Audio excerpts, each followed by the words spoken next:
Am I the asshole for not allowing my daughter to attend my BFF's wedding to her biological father? I know how bad that sounds, and I'll start by admitting this is fully based on my feelings of betrayal, hurt, and disgust. I, 27F, have an amazing daughter, A, 12F, and I'm married to the most amazing man, T, 27M, in the world. My daughter and I have been living in Japan for the last 9 years, the home country of my husband. I returned to the UK for the first time since leaving this month, August 2023, to meet my nephew. My best friend, R, 26F, and I have been best friends since we were 3 years old. She has always been my rock through everything, especially when I was pregnant with my daughter. As you can see, I gave birth to my daughter when I was 15. Her biological father, D, 33M, has had no interaction with either of us since the night I got pregnant, nor ever showed an interest until now. To address the elephant in the room, D raped me when I was 15 and he was 21. I come from a very religious family, aka, my father is a deacon. There was no option. However, I absolutely adore my daughter and do not equate her to that horrible experience. She saved me, and I have spent every day loving her thanks to a lot of support, therapy, and her just being the most loving little sweet peach out there. A few other things to note. 1. She doesn't know the nature of her conception, as how TF do you explain that to any child under any circumstances? 2. My husband adopted her and she knows they're not related biologically, but they absolutely adore one another. 3. D gave up all parental rights in a plea deal for a lesser sentence. Now onto the main thing. I came back to the UK to meet my nephew, but booked to stay for a few weeks to visit my family and friends, but it was all a surprise. No one except my mum knew we were coming over. It was very fun and so lovely to see everyone's shock and surprise. My daughter is having the best time with her aunts, and they're all so excited to see her in person. I decided to also surprise R, turning up at her house, ringing the doorbell, and seeing the man who raped me was definitely the last thing I was expecting. I assumed by some twisted and cruel coincidence that I got the address wrong, but then R comes to the door calling him babe. It honestly felt like a horrible cliched teen movie where the main protagonist caught her best friend and boyfriend together. I knew she was seeing someone, but said that she wouldn't let me meet them until it was in person. She's my best friend, I had no reason not to trust her. I know that makes me stupid as hell, but I just never could have thought she'd do this. It's been 3 days since then and she has been blowing up my phone, begging to talk. I finally gave in because, as established above, I'm a moron. She said she was sorry for how I found out about them, and if I could forgive her for falling in love with my ex, which not only pissed me off but also my husband, who knows everything this whole ordeal put me through. I cut her off, saying I couldn't have this conversation, especially since my daughter was in the room, and she replied saying something like, well, she'll have to find out about the wedding soon for dress fittings. I asked her what she meant because no way did I hear that correctly, and she said that as her soon-to-be stepmom, she wants her as the flower girl. As we have always said since we were growing up that our kids would be flower girl / ring bearer, I told her in absolutely no way, shape, or form would my daughter be attending that wedding. She said I was being petty and jealous and that I can't stop her real dad from being a part of her life. We've not spoken since this morning on the call, but I'm already receiving messages from our mutual friends saying that I've caused her to break down and ruined her wedding, but I genuinely believe I am not only morally right but also legally. So I'm putting my most personal story online and asking you, AITA?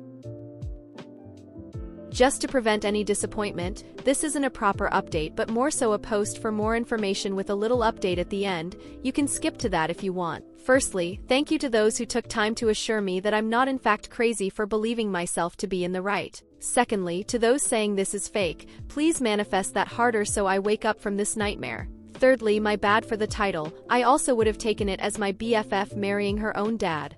Answers to questions I've seen / received. 1. Moving to Japan at 18, I am in a very lucky and privileged position to have an uncle who moved to Japan following his deployment in the Navy many a year ago. Additionally, my parents wanted me to finish high school in 6th form before shipping me off to the other side of the world to avoid judgment from the community. If they could have sent me to Neptune, they would have. 2. Plea deal. I use this term as it is more commonly known, but if you want an accurate depiction of what happened, I'll do my best to explain, but I am A, not a lawyer, and B, talking about a period of my life I do my best to forget. D was charged with the statutory rape of a minor, which is a Category 1 for harm because it resulted in a pregnancy. It was also considered a Category B for culpability because it wasn't premeditated and was played off. If the age of consent was lower, this wouldn't be an issue type of thing. There are no plea deals in the UK, but there are plea bargains which are used to encourage people to plead guilt, so there is no trial, or shorter trial if it's already began, through offering lesser charges or reduced sentences. There was other factors involved. He pleaded guilty, had no previous arrests or convictions, had a letter from a psychiatrist saying that he lacked maturity due to some disorder, and he showed remorse during the hearing. Because of this, his charge was reduced to a Category 2 harm and Category B culpability case, sentenced to 5 years in prison, placed on the sex offenders register until he was notified of being removed. He served around 3.5 years of that sentence before being released and was on the sex offenders register until last year sometime because a review showed he had changed or something. I'm not really sure, my friend explained it to me today, but we're like 3 rows down the grapevine at this point, so take that with a pinch of salt. 3. Deacons. There are around 738 active deacons in the UK currently. My father is not one of them. Hasn't been since 2019 as he has been living in the US looking after my grandmother. Not that I have to explain, but currently only 2 of my 4 sisters live in the UK, with another living in Sweden to study and another living in the US.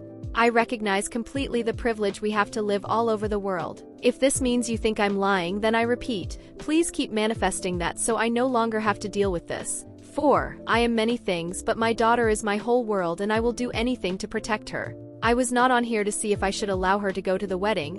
I had already decided that there was no chance in hell that was happening. Don't call me a bad mother. Everything I have done has been what I believe to be in her best interest. 5. My BFF was the first person I told about what Dee done to me. It was her and her mum who took me to the police station. It was her who sat with me crying in the school toilets when I was being sick. It was her who watched all the videos sent to me by the baby support class. I don't know what changed. She has been going through a lot, facing many issues through COVID, but nothing I can think to explain this change. Update. My husband has tried to change our flights, but due to the air traffic control issues in the UK, this hasn't been possible, as of yet, but we will keep looking into it. I have contacted my lawyer. He says that there is no legal claim from their side, so that has eased me slightly, but I'm an overthinker, so my mind continues to rage on with all possible outcomes.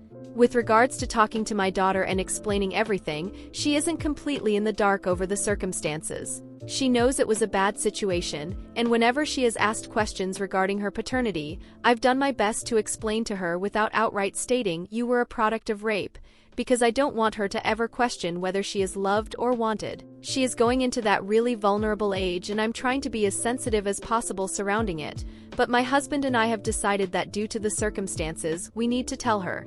I've already contacted my therapist and she has arranged for a chat with a child psychologist when we return.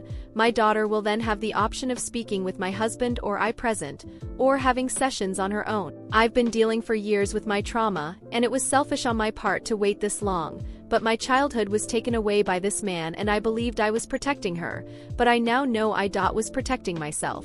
Ours number has been blocked on all our phones and she cannot reach us through social media either. For the time that we remain in the UK, she will never be without my husband, my mother, or myself.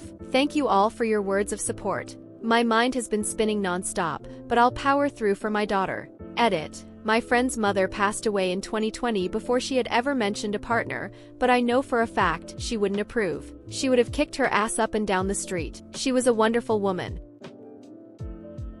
Hi there, I never thought I'd have to be one of those people doing an update on a Reddit thread, but here we are. Welcome back to what is, hopefully, the final update needed for this horrific experience. First of all, I want to thank you all again for your words of support, and those reaching out to me privately and on the comments. I believe I've read most of them, but there was so many I couldn't reply to all. Secondly, we're back in Japan. Home never felt so warm. We arrived back yesterday morning, my in-laws being godsends and picking us up at that awful hour. On to the full update and everything that is to come. My husband and I sat down with our daughter and explained that we'd be leaving early, and honestly that was so difficult in itself that I almost backed out of explaining everything to her about Dee, but she is honestly the most amazing human in the world. It felt as if she was the one getting me through it. Her and I had the conversation as my husband fulfilled a promise to my brother-in-law to make his famous pad thai before we left. The conversation itself wasn't that bad. Turned out she was already privy to some information that it was SA related. My father, the delightful man that he is, explained last Christmas that some sins are easier to forgive, and I'm not exactly sure on the wording he used, but essentially warned her that my bastard childbirth was forgiven by God because it was forced upon me. But she needs to stay pure to be let into heaven. I had heard part of the conversation but not the full thing. Got into an argument with him about the way he speaks to my child, and how he's not to force his beliefs onto her, as I refuse to raise my daughter the same way we were raised. This is not an invitation to voice your religious beliefs/opinions. You do you. No judgment here. Essentially, after his comment, her own very sneaky research, she put 2 and 2 together, matched my age, and concluded the nature of her conception without telling me. Obviously, for me to confirm it, that was a whole other thing. We both went through the 5 stages of grief in that short time. I apologized for keeping her in the dark, and this conversation will obviously continue throughout the years, but on her terms. She's a bright girl, she is very aware of things around her, and I know that she will go on to do amazing things. I'm also trying to prepare myself for any questions, arguments, or issues she brings to me. I expect that once we settle back home, there will be further emotions, and I'm willing to work through my own trauma in order to help her through her own. And my husband, he is the greatest support either of us could have.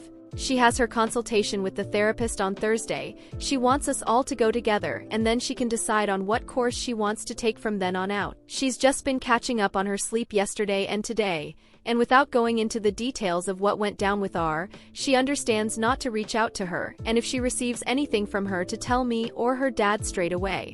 She pushed for a few answers, but my husband, working his usual magic, promising her ice cream, encouraged her to settle for the very basic answer of "your mum and R had a falling out and it's pretty bad." She's smart though, so that answer won't work for long, but it gives me time to discuss it with my own therapist and the child therapist. So we'll see where to go from here. I've had no communication with R or anyone who reached out to me to complain that I ruined her wedding. One friend went as far as to confront me at the pharmacy on Friday, but luckily my sister was ready to fight and he backed off. No one knew we were leaving other than immediately family, so there was no hassle there. I truly hope that one day I'll understand what R has done, what has happened to her, and our former friendship, to lead to this, but alas, for now it remains unknown. I truly hope this is the end of the saga, that we can start moving forward, and beginning my daughter's journey of recognizing she is not the product of a hateful and violent experience, but instead the product of love, beauty, and comfort given to her by her father and me. Sorry for the boring ending, but it's my life, so I'm not actually sorry as I'm over any type of drama, but thank you to those who cared and reached out. May none of you reading this ever feel this betrayal, hurt, or destruction.